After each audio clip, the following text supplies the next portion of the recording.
Meu nome é Marcos e há 8 anos trabalho como frentista no posto Estrela do Norte, na BR-101, uns 15 quilômetros antes de chegar em Feira de Santana, na Bahia.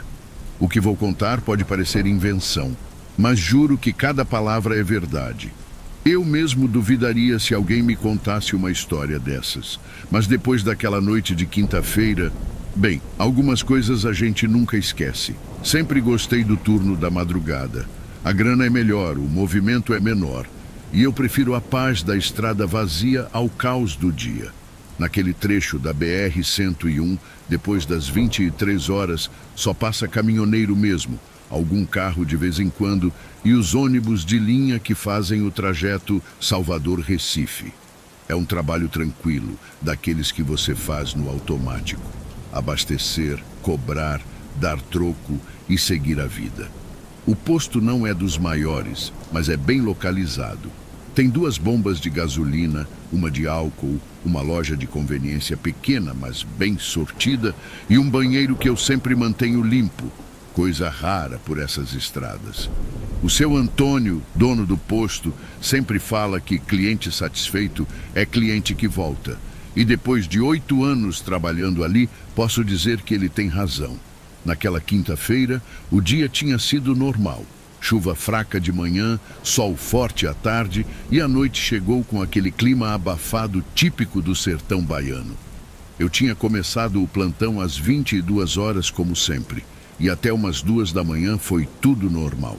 Alguns caminhões pararam para abastecer, um casal de namorados comprou preservativo e energético na loja, coisa que acontece direto, e 2 ônibus fizeram a parada técnica de sempre. Foi por volta das 2h30 que tudo começou. Eu estava organizando os produtos na loja de conveniência quando ouvi o barulho de um motor se aproximando. Não era o ronco pesado de caminhão, nem o ruído constante de ônibus. Era um motor de carro, mas diferente. Meio rouco, como se fosse antigo, daqueles carros dos anos 80 que ainda rodavam por aí, mas cada vez mais raros. Saí da loja e vi um Chevette azul escuro parando na bomba de gasolina comum. O carro estava meio empoeirado, como se tivesse vindo de longe. E tinha aquele jeito meio largado de veículo que já viu dias melhores. Nada demais, na verdade. Por essas estradas, a gente vê de tudo. Carro novo, carro velho, carro que mal consegue andar. Faz parte do trabalho. O motorista desceu devagar. Era um homem de uns 40 e poucos anos, magro, usando uma camisa social branca meio amarelada e uma calça jeans desbotada. O cabelo estava molhado, grudado na testa, como se ele tivesse tomado chuva, mas não chovia há horas. Achei estranho, mas não pensei muito. Talvez ele tivesse parado em algum lugar para se refrescar ou tomado banho em algum rio por aí. Boa noite, chefe. Cumprimentei me aproximando do carro. Vai querer completa? Ele olhou para mim com uns olhos meio vidrados, como se estivesse cansado ou meio perdido. Demorou uns segundos para responder. Completa sim, disse ele, com uma voz meio rouca. E tem banheiro aqui? Tem sim, ali do lado da loja. A chave está comigo, é só pedir quando quiser usar. Ele assentiu e ficou ali parado, encostado no carro, enquanto eu abastecia. Não falou mais nada, só ficou olhando para a estrada, como se estivesse esperando alguma coisa. O silêncio não me incomodou. Muita gente que para de madrugada está cansada, com sono, sem muito papo. Faz parte. Enquanto o tanque enchia, reparei melhor no carro. Era um Chevette mesmo, daqueles dos anos 80, mas estava em condições estranhas. A pintura estava desbotada, mas não de sol. Parecia mais com coisa de umidade. Tinha umas manchas escuras na lataria que pareciam ferrugem, mas eram diferentes. E o cheiro? Tinha um cheiro meio esquisito vindo do carro. Não era cheiro de combustível nem de óleo queimado, era um cheiro de água parada, como se o carro tivesse ficado muito tempo em lugar úmido. Quando a bomba clicou, indicando que o tanque estava cheio, o homem se aproximou. Quanto deu? Perguntou. R$ 42. Respondi, fechando a tampa do tanque. Ele enfiou a mão no bolso da calça e tirou o dinheiro. Foram 2 notas de 21 de 5. Mas quando peguei o dinheiro na mão, senti que estava meio úmido e as notas eram antigas, daquelas que não circulam mais há anos, mas que ainda são válidas. Achei curioso, mas não falei nada. Muita gente guarda dinheiro velho em casa, principalmente no interior. Posso usar o banheiro agora? Ele perguntou. Claro, vou buscar a chave para você. Fui até a loja, peguei a chave que ficava pendurada atrás do balcão e entreguei para ele. A chave estava presa numa plaquinha de madeira com banheiro escrito em tinta vermelha, daquelas que a gente usa para ninguém esquecer de devolver. É ali do lado, indiquei. Quando terminar, é só devolver a chave. Ele pegou a chave e caminhou na direção do banheiro. Foi aí que reparei numa coisa estranha. Ele deixava pegadas molhadas no chão, como se estivesse com os sapatos encharcados, mas não tinha chovido e não havia nenhuma poça d'água por perto. Fiquei observando ele entrar no banheiro e fechar a porta. O barulho da fechadura ecoou no silêncio da madrugada. Voltei para a loja, guardei o dinheiro no caixa e fiquei esperando ele voltar com a chave. Foram uns 10 minutos, depois 15, 20 minutos. Comecei a achar estranho. O banheiro é pequeno, não tem muito o que fazer lá dentro, e o cara não parecia estar passando mal ou coisa assim. Resolvi dar uma olhada. Saí da loja e caminhei até o banheiro. A porta estava fechada, mas não ouvia barulho nenhum lá dentro. Bati de leve. Tudo bem aí, chefe? Nenhuma resposta. Bati mais forte. Ô, amigo, tá tudo certo? Silêncio total. Comecei a ficar preocupado. Talvez o cara tivesse passado mal, desmaiado, sei lá. Acontece. Resolvi usar a chave reserva que ficava na loja. Voltei correndo, peguei a outra chave e fui abrir o banheiro. Quando abri a porta do banheiro, o que vi me deixou confuso. O lugar estava vazio, completamente vazio. Não havia ninguém lá dentro, mas havia outras coisas. No chão, bem no meio do banheiro, estava uma poça d'água. Não era água limpa, tinha uma cor meio barrenta como água de rio. E espalhadas ao redor da poça havia roupas molhadas. Uma camisa social branca, uma calça jeans, sapatos sociais pretos, exatamente as roupas que o homem estava usando. O cheiro era forte, cheiro de água parada, de lodo, de coisa que ficou muito tempo debaixo d'água. Era um cheiro que fazia o estômago revirar, mas ao mesmo tempo era familiar, como se eu já tivesse sentido aquilo antes. Fiquei parado na porta por alguns segundos, tentando entender o que estava acontecendo. Como assim o cara tinha sumido? E por que as roupas dele estavam ali, molhadas, como se tivessem sido tiradas de dentro d'água? Entrei no banheiro devagar, pisando com cuidado para não escorregar na água. Peguei a camisa do chão. Estava encharcada, pesada e tinha aquele cheiro forte de rio. Nas mangas, havia uns pedaços de alga grudados, como se a roupa tivesse ficado muito tempo submersa. Foi aí que senti um arrepio percorrer meu corpo. Não era medo ainda não. Era mais uma sensação estranha, como se alguma coisa não estivesse certa naquela situação. Como se eu estivesse vendo algo que não deveria estar vendo. Saí do banheiro rapidamente, fechei a porta e voltei para a loja. Precisava pensar. Talvez o cara tivesse saído pela janela do banheiro, embora ela fosse pequena demais para isso. Talvez fosse alguma pegadinha, alguma coisa que eu não estava entendendo. Mas e o carro? O Chevette azul ainda estava lá, parado na bomba. Fui até o carro para verificar. As portas estavam fechadas, mas não trancadas. Abri a porta do motorista e olhei lá dentro. No banco havia mais água. O estofado estava encharcado, como se alguém tivesse sentado ali com roupas molhadas. No chão, do lado do motorista, havia uma carteira de habilitação molhada. Peguei a carteira com cuidado. O plástico estava embaçado pela umidade, mas dava para ler o nome: Roberto Carlos Silva. A foto mostrava o mesmo homem que tinha parado no posto, mas a data de validade da carteira era de 1998. Mais de 20 anos atrás. Meu coração começou a acelerar. Aquilo não fazia sentido. Como assim uma carteira vencida há mais de 20 anos? E por que tudo estava molhado? Resolvi verificar as câmeras de segurança. O posto tinha 2 câmeras, uma na área das bombas e outra na entrada da loja. Se o cara tinha saído, as câmeras teriam gravado. Voltei para a loja e liguei o monitor que mostrava as imagens das câmeras. Rebobinei até o horário que o carro tinha chegado, por volta das 2h30. O que vi me fez gelar por dentro. Nas imagens, eu aparecia saindo da loja, caminhando até a bomba e começando a abastecer. Mas não havia carro nenhum. Eu estava fazendo os movimentos de abastecer, segurando a bomba, mas ela estava no ar. Não havia chevette, não havia cliente. Eu estava sozinho, abastecendo o nada. Nas imagens, eu aparecia conversando sozinho, pegando dinheiro de mãos invisíveis, entregando uma chave para ninguém. Parecia que eu estava louco, falando sozinho no meio da madrugada. Mas eu me lembrava de tudo. O carro, o homem, a conversa, o dinheiro molhado. Tudo tinha acontecido, eu tinha certeza. Desliguei o monitor com as mãos tremendo. Aquilo não podia estar acontecendo. Devia ser algum problema nas câmeras, alguma falha no sistema. Não era possível que eu tivesse imaginado tudo. Voltei até a bomba, onde o carro estava parado. Ou melhor, onde eu achava que o carro estava parado. Não havia nada lá. Nenhum carro, nenhum chevette azul. A bomba estava no lugar, o chão estava seco, como se ninguém tivesse parado ali. Mas eu me lembrava de tudo.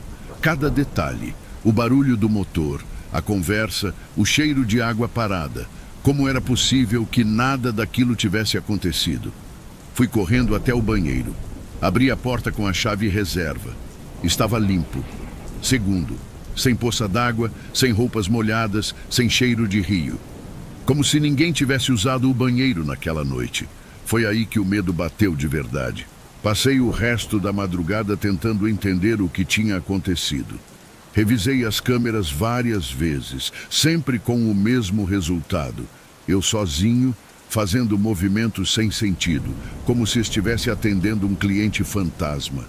Voltei ao banheiro mais 3 vezes, sempre encontrando tudo limpo e seco. Mas eu me lembrava de cada detalhe. O chevette azul, o homem de camisa branca, o dinheiro molhado, as roupas encharcadas no banheiro. Tudo estava gravado na minha memória com uma clareza que não deixava dúvidas. Quando o seu Antônio chegou às 6 horas da manhã para o turno do dia, eu ainda estava abalado. Ele percebeu que alguma coisa estava errada. Que cara é essa, Marcos? Parece que viu assombração, ele disse rindo. Hesitei em contar. Quem ia acreditar numa história dessas? Mas o seu Antônio sempre foi gente boa comigo e eu precisava desabafar com alguém. Contei tudo. O carro que não aparecia nas câmeras, o homem que sumiu, as roupas molhadas que desapareceram. Esperava que ele risse, que dissesse que eu estava imaginando coisas, que era coisa do cansaço. Mas ele não riu. O rosto do seu Antônio ficou sério e ele me olhou com uma expressão que eu nunca tinha visto antes. Era como se ele soubesse de alguma coisa. Marcos, ele disse devagar, que horas isso aconteceu? Por volta das 2, 3 da manhã. E o cara, como ele era? Descrevi o homem, magro, 40 e poucos anos, camisa branca, cabelo molhado. Falei sobre o chevette azul, sobre o cheiro de água parada, sobre a carteira de habilitação vencida. O seu Antônio ficou em silêncio por um longo tempo. Depois suspirou fundo. Marcos, vou te contar uma coisa que aconteceu aqui há muito tempo. Antes de eu comprar este posto, antes de você trabalhar aqui. Uma coisa que eu nunca contei para ninguém, porque ninguém ia acreditar. Ele se sentou numa cadeira atrás do balcão e começou a falar. Isso aqui era outro posto, com outro nome, outros donos. Era 2003, eu acho. Tinha um frentista que trabalhava aqui de madrugada, um rapaz chamado João. Bom funcionário, responsável, trabalhava aqui há anos. Uma noite, João ligou para o dono do posto desesperado. Disse que tinha acontecido uma coisa estranha. Um cliente tinha parado para abastecer, tinha ido ao banheiro e tinha sumido. Deixou o carro na bomba e desapareceu. João ficou a noite toda esperando o cara voltar, mas nada. No dia seguinte, quando o dono chegou, não havia carro nenhum. João insistia que tinha acontecido, mas não tinha prova. As câmeras não mostravam nada. O dono achou que João estava inventando história para justificar alguma coisa, sei lá o quê. João ficou uns dias estranho depois disso. Dizia que via coisas, que ouvia barulhos. O dono acabou demitindo ele, achou que o rapaz estava com problemas mentais. O seu Antônio parou de falar e me olhou nos olhos. Marcos, o que você descreveu é exatamente o que o João contou na época. O mesmo carro, o mesmo tipo de homem, o mesmo horário, igualzinho. Senti um frio na espinha, mas isso não explica nada, falei. Se o João viu a mesma coisa que eu vi, então talvez vocês dois tenham visto a mesma pessoa, o seu Antônio completou. Ele se levantou e foi até um arquivo velho que ficava no canto da loja. Mexeu em algumas pastas e tirou um recorte de jornal amarelado. Achei isso quando comprei o posto, disse, me entregando o papel. Estava junto com os documentos do imóvel. Li a manchete. Acidente fatal na BR-101 mata a família inteira. A matéria era de 1996. Falava sobre um acidente que tinha acontecido exatamente naquele trecho da BR-101, uns 2 quilômetros antes do posto. Um Chevette azul tinha saído da pista durante uma tempestade e caído no rio Jacuípe, que passava paralelo à estrada. O carro foi arrastado pela correnteza e só foi encontrado 3 dias depois, com os corpos da família inteira. Pai, mãe e 2 filhos pequenos. O nome do pai era Roberto Carlos Silva. Olhei a foto que acompanhava a matéria. Era o mesmo homem que tinha parado no posto, exatamente o mesmo rosto, a mesma aparência. Só que a foto era de 1996, quase 30 anos atrás. Seu Antônio, falei com a voz tremendo, isso não é possível. Eu sei que não é, Marcos, mas aconteceu com você, aconteceu com o João e provavelmente vai acontecer com outros. Tem coisas neste mundo que a gente não consegue explicar. Fiquei olhando o recorte de jornal, tentando processar tudo aquilo. O homem que eu tinha atendido estava morto há quase 30 anos. Tinha morrido afogado junto com a família, quando o carro caiu no rio durante uma tempestade. Por que ele aparece aqui? Perguntei. Não sei. O seu Antônio respondeu. Talvez ele esteja tentando chegar em casa. Talvez não saiba que morreu. Ou talvez ele só queira usar o banheiro uma última vez. A gente ficou em silêncio por um tempo. Eu ainda estava tentando aceitar tudo aquilo, mas no fundo sabia que era verdade. Tinha visto, tinha conversado, tinha tocado nas roupas molhadas. Não era imaginação. E agora? Perguntei. Agora você continua trabalhando, se quiser. Mas se ele aparecer de novo, você já sabe o que é. Não precisa ter medo. Pelo que parece, ele não faz mal a ninguém. Só quer abastecer o carro e usar o banheiro. Ele vai aparecer de novo? Não sei. Talvez sim, talvez não. Mas se aparecer, você vai estar preparado. Continuei trabalhando no posto. Nos primeiros dias depois da conversa com o seu Antônio, eu ficava tenso durante a madrugada, esperando ouvir o barulho do motor do Chevette azul. Mas as noites passavam normais. Caminhões, ônibus, alguns carros, nada fora do comum. Comecei a achar que tinha sido um episódio isolado, uma coisa que tinha acontecido uma vez e não ia se repetir. Talvez o espírito do homem tivesse encontrado o que estava procurando e seguido em paz. Mas eu estava enganado. 3 semanas depois, numa terça-feira de madrugada, ouvi o barulho familiar. O motor rouco, meio engasgado, se aproximando do posto. Meu coração disparou.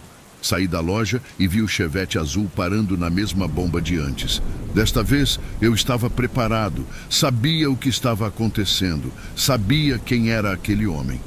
Mesmo assim, senti um arrepio quando ele desceu do carro. Era exatamente igual à primeira vez. A mesma roupa, o mesmo cabelo molhado, a mesma expressão perdida. Como se fosse um filme passando de novo, igualzinho. Boa noite, chefe. Cumprimentei, tentando manter a voz firme. Boa noite, ele respondeu com a mesma voz rouca. Vai querer completar? Completa sim e... Tem banheiro aqui? Tem, sim, ali do lado da loja. Abasteci o carro em silêncio, observando cada detalhe. O cheiro de água parada, as manchas escuras na lataria, as pegadas molhadas que ele deixava no chão. Tudo igual.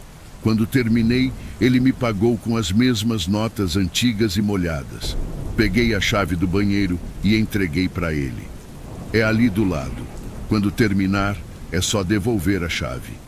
Ele caminhou até o banheiro e entrou. Eu fiquei esperando, sabendo o que ia acontecer.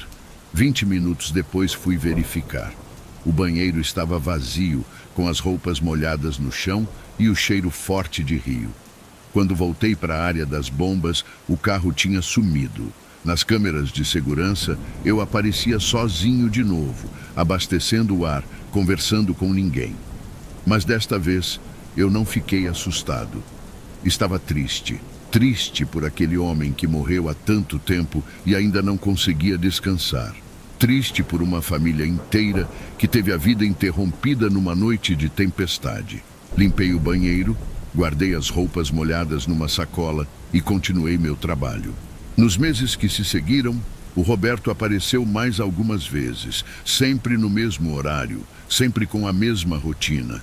Abastecer o carro, pedir para usar o banheiro, desaparecer. Eu me acostumei. Pode parecer estranho, mas é verdade. Quando ouvia o barulho do motor dele se aproximando, eu já sabia o que fazer. Atendia ele com educação, abastecia o carro, entregava a chave do banheiro. Era como atender qualquer outro cliente, só que este estava morto há quase 30 anos. Uma noite, resolvi tentar conversar com ele. Quando ele pediu para usar o banheiro, perguntei: "Você está bem? Precisa de alguma coisa?" Ele me olhou com aqueles olhos vidrados e demorou para responder. "Estou tentando chegar em casa", disse ele, "mas não consigo encontrar o caminho." "Onde você mora?" "Em Feira de Santana. Minha esposa e meus filhos estão me esperando." Meu coração apertou. Ele não sabia que estava morto. Não sabia que a família tinha morrido junto com ele. Ainda achava que estava voltando para casa depois de uma viagem. "Você vai chegar lá", falei. "Tenho certeza." Ele sorriu pela primeira vez. Um sorriso triste, mas aliviado. "Obrigado", disse. "Você é uma boa pessoa." Entrou no banheiro e desapareceu como sempre. Depois dessa conversa, ele parou de aparecer. Passaram-se semanas, meses, e o Chevette azul não voltou mais. Acho que ele finalmente encontrou o caminho para casa. Ou talvez tenha entendido que a casa que procurava não existia mais. Continuo trabalhando no posto. Já faz mais de 1 ano que ele não aparece, mas eu sempre fico atento ao barulho dos motores que se aproximam de madrugada. Nunca se sabe. O seu Antônio me disse que, se eu quiser, posso contar essa história para outras pessoas. Disse que talvez ajude alguém que passou por algo parecido a entender que não está louco, que essas coisas acontecem mesmo. Então é isso. Se você trabalha de madrugada, se fica sozinho em lugares isolados, e se um dia vir alguma coisa que não consegue explicar, saiba que você não está imaginando. Tem coisas neste mundo que a gente não entende, mas que são reais. E se um dia você encontrar alguém que parece estar perdido, que precisa de ajuda para chegar em casa, seja gentil. Pode ser que essa pessoa esteja procurando o caminho há muito mais tempo do que você imagina. Às vezes, tudo o que um espírito precisa é de alguém que o trate com dignidade, que o ajude a encontrar a paz. E quem sabe, talvez seja essa a nossa função aqui. Ajudar os que ficaram perdidos pelo caminho a encontrar finalmente o seu lugar de descanso. O posto continua funcionando 24 horas. Eu continuo no turno da madrugada. E se o Roberto Carlos Silva voltar algum dia, eu vou estar aqui, pronto para abastecê-lo mais uma vez e desejar que ele chegue bem em casa. Porque todo mundo merece chegar em casa, mesmo que seja depois de quase 30 anos tentando encontrar o caminho.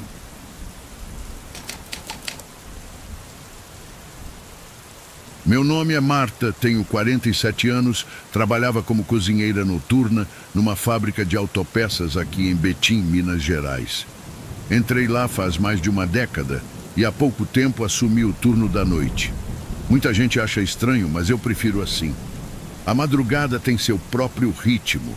Tudo é mais calmo, mais silencioso, quase como se o mundo desse uma trégua. Na fábrica há produção para as 22 horas e só ficam por ali os seguranças, alguns técnicos de manutenção e, claro, eu na cozinha. Minha função é preparar a ceia para o pessoal que trabalha durante a madrugada. Sopa, arroz com frango, pão com carne louca. Coisa simples, mas quente e feita com cuidado. O refeitório onde sirvo fica no Bloco B, um prédio antigo da época em que a fábrica ainda pertencia a uma multinacional alemã. O ambiente é limpo, funcional, mas carrega um certo peso. Pode ser impressão, claro, mas o piso de cimento frio e os azulejos gastos sempre me passaram uma sensação de coisa parada no tempo. Tem algo naquela cozinha que nunca me soou acolhedor. E olha que eu já trabalhei em hospital, em restaurante de beira de estrada e até em marmitaria de presídio. Chego sempre 15 minutos antes, pego o jaleco no vestiário e passo direto pela área externa até a cozinha. Quando cheguei naquela segunda-feira, início de maio, tudo parecia normal. A cozinha estava limpa, com o cheiro residual do turno da tarde ainda pairando no ar. Alho, óleo e o fundinho de feijão queimado na panela. Notei algumas coisas fora do lugar. O facão na pia, uma panela de pressão sobre o fogão. Mas isso não é incomum. Outras cozinheiras usam o espaço durante o dia e cada uma tem seu jeito de organizar as coisas. Então limpei a bancada, botei água para ferver, liguei o rádio antigo preso à parede e comecei minha rotina. Por volta das 11h30, o prédio estava completamente quieto. Só se ouvia lá ao fundo os zumbidos das máquinas paradas e o som do rádio, bem baixinho, preenchendo o vazio com uma moda sertaneja antiga. Foi nesse silêncio que escutei um barulho seco vindo do refeitório. Um som leve, como se um prato tivesse sido colocado sobre uma mesa. Não caído, colocado, mas como se tivesse alguém ali. Fiquei imóvel, prestando atenção. Não ouvi passos. Não ouvi cadeira arrastando, só aquele único som. Deixei a faca na tábua, enxuguei as mãos no avental e fui andando até a porta do refeitório. Abri devagar, estava vazio, as mesas alinhadas, as cadeiras empurradas como de costume. Olhei rapidamente ao redor, não vi nada fora do lugar. Só aquele friozinho na nuca que nem o jaleco grosso conseguiu segurar. Voltei para a cozinha achando que talvez tivesse sido impressão. Madeira estalando, algum movimento do prédio, sei lá. Continuei o preparo da comida tentando me distrair, mas não consegui, porque lá no fundo eu sabia que não tinha sido um barulho de estrutura nem de coisa caindo. Alguém tinha posto um prato sobre uma mesa. Eu ouvi, como se estivesse me esperando. Noite após noite, a rotina seguia como um relógio. Eu chegava, revisava o cardápio da noite, preparava tudo sozinha e deixava as marmitas no carrinho térmico perto da entrada do refeitório. Pouco depois da meia-noite, o pessoal da manutenção aparecia em grupos pequenos, com os olhos vermelhos de sono e os uniformes manchados de graxa. A maioria nem falava muito. Cumprimentavam com um aceno, pegavam a comida e sentavam-se sempre nas mesmas mesas. Eu gostava de observar aquilo, o jeito como cada um ocupava o espaço, sempre no mesmo lugar, os mesmos hábitos, como se aquelas cadeiras tivessem donos invisíveis. A única exceção era o segurança da guarita, o seu Aníbal, que às vezes vinha mais tarde tomar café comigo. Essa cozinha aqui já viu coisa demais, Marta, ele dizia, mexendo o açúcar no copo de vidro. Quando eu comecei aqui, ainda se usava fichinha de papel no ponto eletrônico. Fazia questão de contar histórias. A maioria boba, brigas por causa de sobremesa, supervisor que dormiu dentro da câmara fria e quase perdeu o turno, acidentes leves. Mas vez ou outra, ele deixava escapar umas frases soltas que me deixavam com a pulga atrás da orelha. Melhor você não trabalhar com rádio ligado depois das 2. Tem coisa que gosta de música. Ou então, se escutar alguém assobiando perto do elevador de carga, finge que não ouviu. Nunca falava rindo, nunca explicava, só deixava no ar e mudava de assunto. Aos poucos, fui conhecendo outros rostos da madrugada. O Zé Antônio, do almoxarifado, um homem calado, com barba rala e jeito de quem já perdeu muito. Só respondia o que fosse necessário, mas um dia, depois de muita insistência, ele me disse: quem fica aqui tempo demais começa a ver coisa que não devia. Mas isso é porque a gente cansa, não é? Me encarou. Não respondi. Também tinha a Natália, da equipe de limpeza, uma moça nova do turno parcial que varria o refeitório por volta das 2 da manhã. Um dia nos corredores me disse com naturalidade: você já reparou que a porta do banheiro do fundo abre sozinha sempre no mesmo horário? Respondi que não, tentando não parecer impressionada. Abre sim, ela disse. Todo dia, depois das 2, só empurra e escancara, mas não entra corrente de ar ali. Pode testar. Ela riu, mas eu não achei engraçado. Comecei a prestar atenção nos detalhes.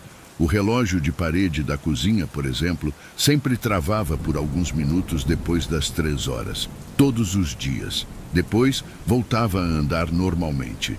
Um dia, resolvi trocar as pilhas. Nada mudou. Outro dia, troquei o relógio inteiro. Aconteceu de novo. Travava no mesmo horário. O rádio, que já vinha chiando vez ou outra, passou a desligar sozinho por volta das 3. Quando religado, sintonizava sozinho numa estação que eu nunca consegui identificar.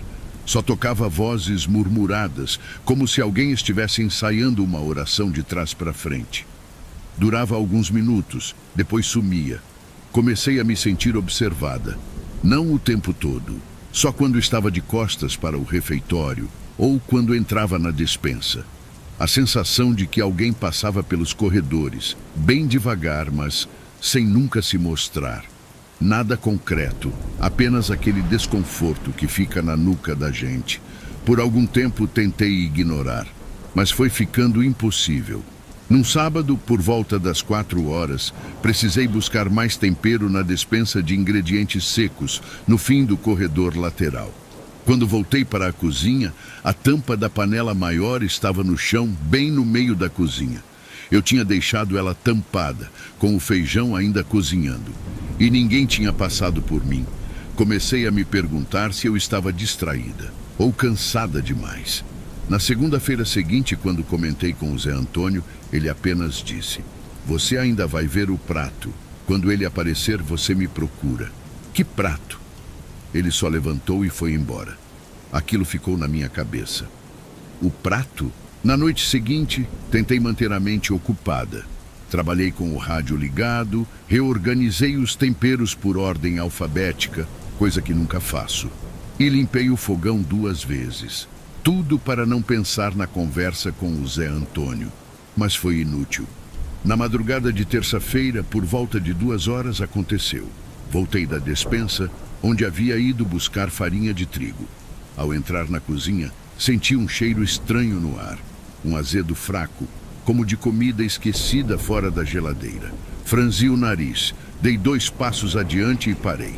Sobre a mesa do canto, a que ninguém nunca usa, havia um prato. Era fundo, de porcelana branca, com uma borda azulada e um trinco antigo. Não era da fábrica. Eu conhecia cada peça daquele refeitório.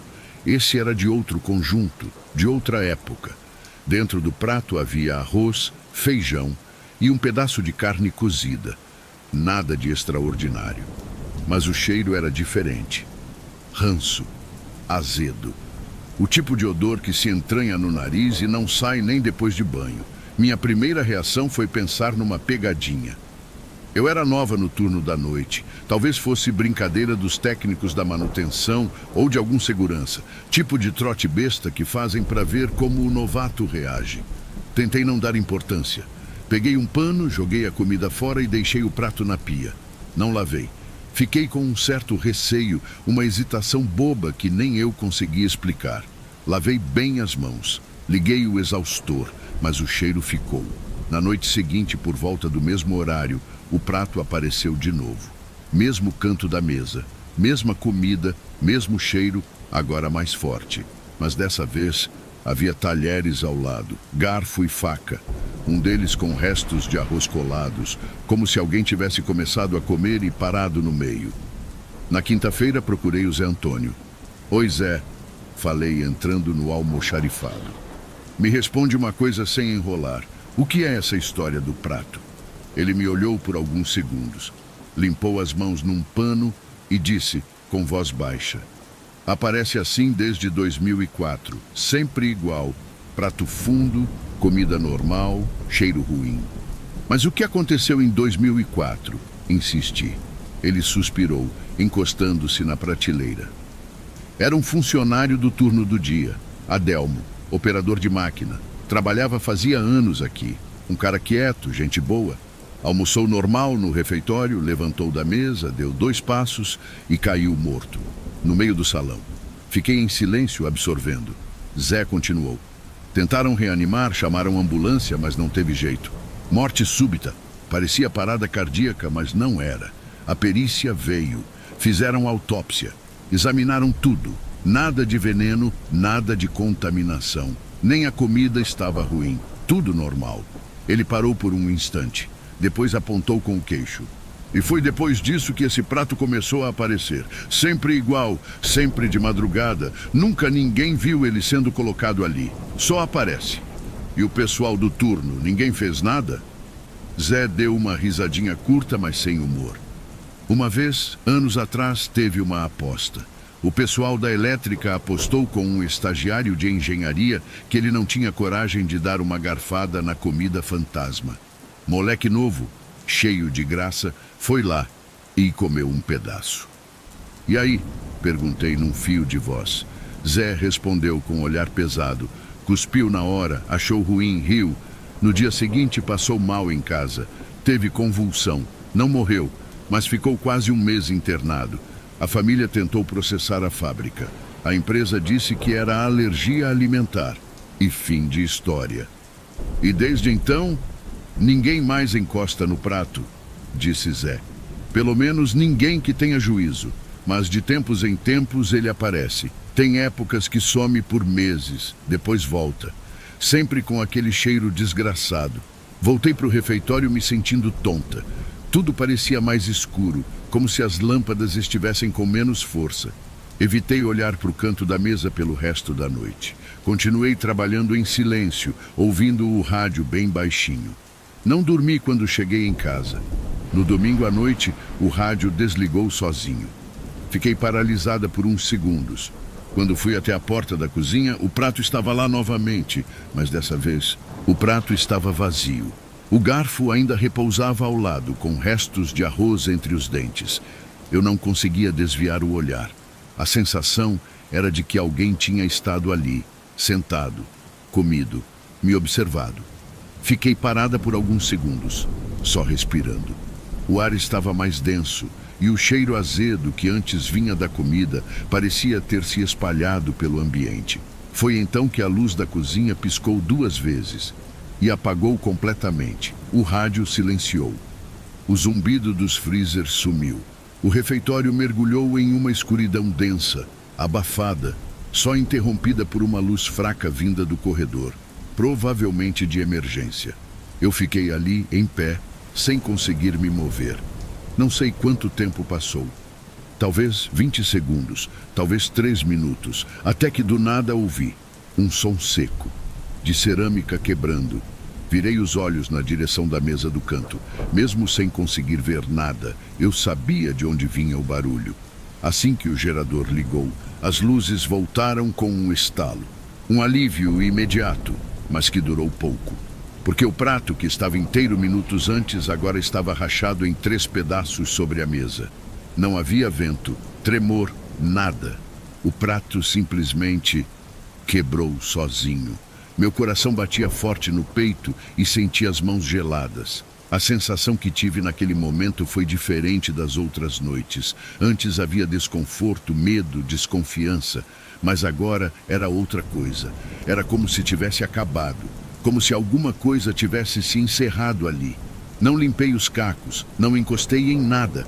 Desliguei o que dava, peguei minha bolsa e saí mais cedo sem falar com ninguém. Caminhei até a guarita e só disse ao seu Aníbal: chega, não volto mais. Ele me olhou, não disse nada, só fez um movimento com a cabeça, como se soubesse. No dia seguinte, fui até o RH da fábrica. Estava decidida. Já tinha escrito a carta na noite anterior, assim que cheguei em casa. A moça da recepção, simpática, me ofereceu água. Eu não aceitei. Fui atendida por uma supervisora que eu não conhecia bem, uma mulher jovem, engravatada, com um tom polido e neutro. Algum problema específico, dona Marta? Ela perguntou após ler a carta. Não, nada específico, respondi. Só acho que é hora de parar. Ela deu um sorriso forçado e digitou algo rápido no sistema. Bom, entendemos. Lamentamos a saída. A senhora sempre foi bem avaliada. Posso perguntar se a mudança de turno influenciou? Um pouco, respondi. Mas não é só isso. Ficou um silêncio entre nós. Eu sabia que ela esperava que eu dissesse mais, mas preferi inverter. O nome Adelmo diz alguma coisa para vocês? A expressão dela endureceu por 1/1000 de segundo. Sutil, mas perceptível. Ela franziu um pouco a testa, como quem tenta lembrar. Não que eu me lembre. Era funcionário? Era sim. Trabalhava no turno do dia em 2004. Ela fingiu procurar nos registros do computador. Olha, não encontrei nada com esse nome aqui. Assenti, mas não falei mais nada. Sabia que ela sabia. Sabia também que naquele lugar certos nomes não eram mais ditos, porque davam trabalho, porque geravam medo, porque deixavam marcas. Peguei meu termo de desligamento, assinei e fui embora. Já fazem 4 meses desde que saí da fábrica. Hoje trabalho como cozinheira em uma escola municipal aqui mesmo em Betim. É mais tranquilo, trabalho de dia, com barulho de crianças, cheiro de giz e arroz com salsicha. Às vezes, quando mexo as panelas e o vapor sobe, lembro do som da porcelana quebrando sozinho, do rádio chiando, do prato que apareceu mais de uma vez, sempre com aquele cheiro. Contei essa história só para minha irmã. Ela riu no começo, achou que eu estava exagerando. Depois viu nos meus olhos que não era brincadeira. Eu sei o que vivia ali. Não sei se era o espírito de alguém que morreu injustamente, se era apenas uma repetição de alguma energia mal resolvida, ou se tudo foi um surto, fruto do cansaço. Mas sei o que vi, o que senti, e sei que naquela última noite, o silêncio que ficou depois do prato quebrado era diferente. Era o tipo de silêncio que diz, agora pode seguir. Então eu segui. Se um dia você estiver sozinho à noite, em algum lugar onde as coisas parecem fora do lugar, confie no que sente. Tem silêncio que pesa mais do que grito, e tem histórias que continuam se repetindo até que alguém finalmente ouça.